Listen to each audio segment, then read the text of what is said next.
And good morning, everyone. Welcome back. My name is Jody. I'd like to talk to you today about getting prepared for your surgery by practicing what you're going to be doing after surgery. Now, if that makes any sense to you, talking about your change of lifestyle. That's what you're going to be eating, how much you're going to be eating. If you practice that before you have your surgery, you're much more likely to succeed. Because, think about it, trust me, you don't want to go through this surgery and then fail. Because that's a big failure.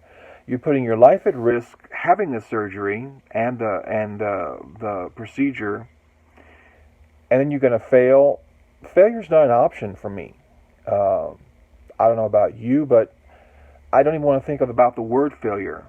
So, what better way to get prepared than to start cutting down on your portions and practicing eating healthy before the surgery, so that once you have the surgery and you're post-op and you have no alternative but to eat healthy, but to eat smaller portions, you're already there because you've been practicing it before the surgery.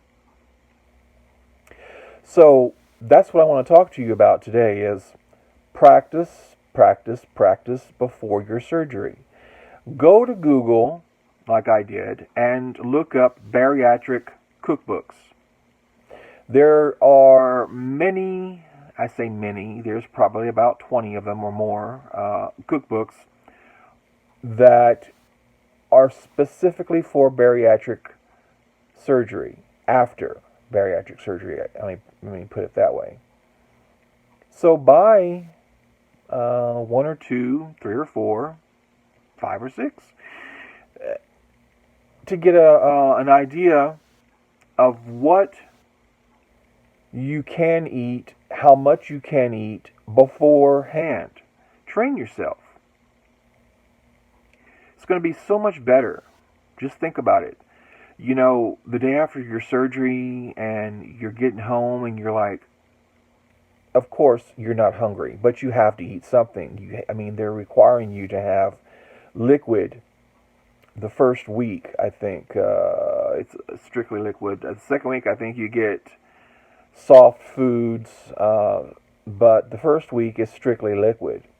You don't have a choice. You're going to be stuck on broth, broth, broth, popsicles, broth, popsicles, broth. Not even ice cream. Not even ice cream. You have to be on popsicles and broth for the first week. But you're not going to be hungry. So it's going to be your mind that's going to be torturing you, because guess what? You're still going to be thinking like you did pre-op. But if you're pre-op, you've been practicing, then you should be having these temptations in your mind, or thinking these ghost feelings, as I call them, that you're hungry when you're really not. Because there's a difference between being physically hungry and mentally hungry. And those of you out there watching this know what I'm talking about. Physical hunger is when your stomach growls and you feel that empty feeling, that feeling in your gut. And then mental hunger is your brain saying, should I eat something? I'm hungry. I want to eat something. And then no. You don't want to listen to that anymore. So, let's practice for success. Why not? It's a win-win situation.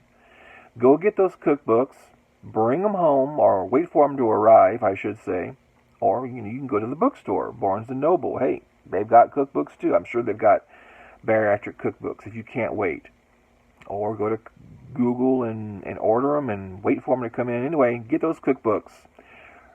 Go through them, find some recipes that sound good to you, and start practicing cooking and eating healthy and smaller portions.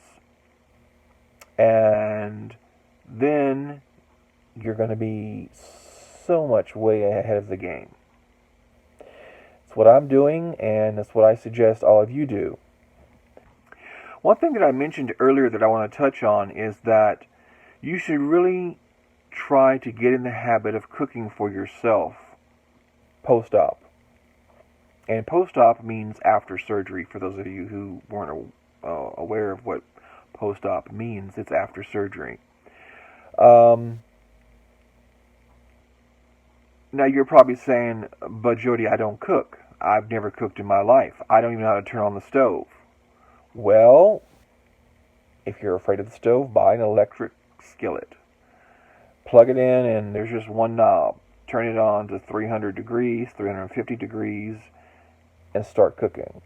You're going to say, oh, well, that's easy for you. You cook. Get somebody to teach you to cook. Ask your mom, ask your sister, ask your neighbor, ask your friend at work. Hire someone. I say hire someone. We can't afford to hire someone to cook for us. Or teach us to come in our house and cook. I don't think, anyway. Some of you might be able to. I surely can't. But anyway, take cooking classes. There's always cooking classes at universities, at some bookstores have cooking classes when there's a cookbook that's coming out that's really famous or something. Or, like I said, ask your friends and family, your neighbors. But get familiar with your kitchen. Get familiar with your food. Get familiar with your body.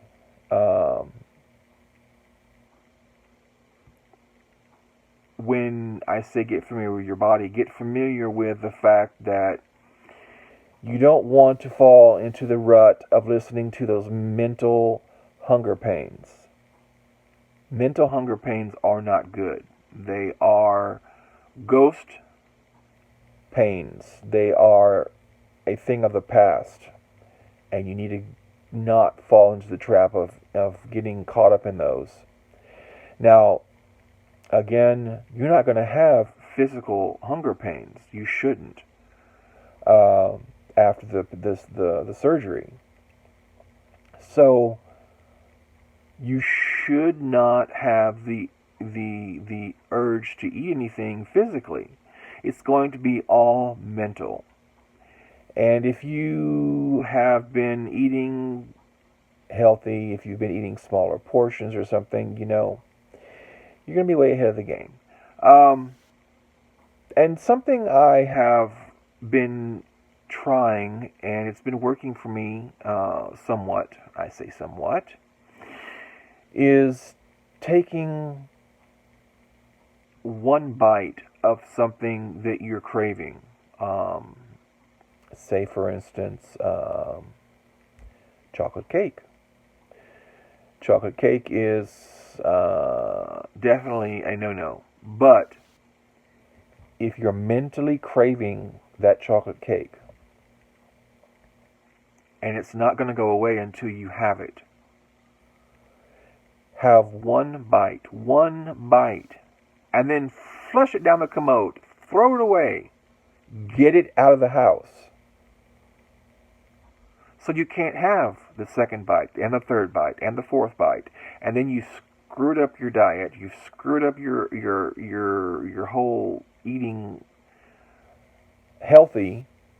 Get rid of it once you've had that one bite. You want to satisfy your craving, but you don't want to ruin your life and your diet by eating that whole cake. And I don't think you could eat the whole cake anyway, especially after surgery. So, think before you eat. And if that chocolate cake won't go away, have one bite of it and then get rid of it. Like I said, just get it out of the house. And you know what? If you got to flush it down the toilet, like I said, flush it. Get it gone. And so, as well, so I hope today that I've given you some ideas and some pointers on things that will help you post-op. So, try it out. I mean, that's what I'm doing. I'm trying it out, seeing what it's like to eat smaller portions, less food a day, and it's for the best. So anyway, that wraps up today's vlog, and I hope to see you next time. Stay strong.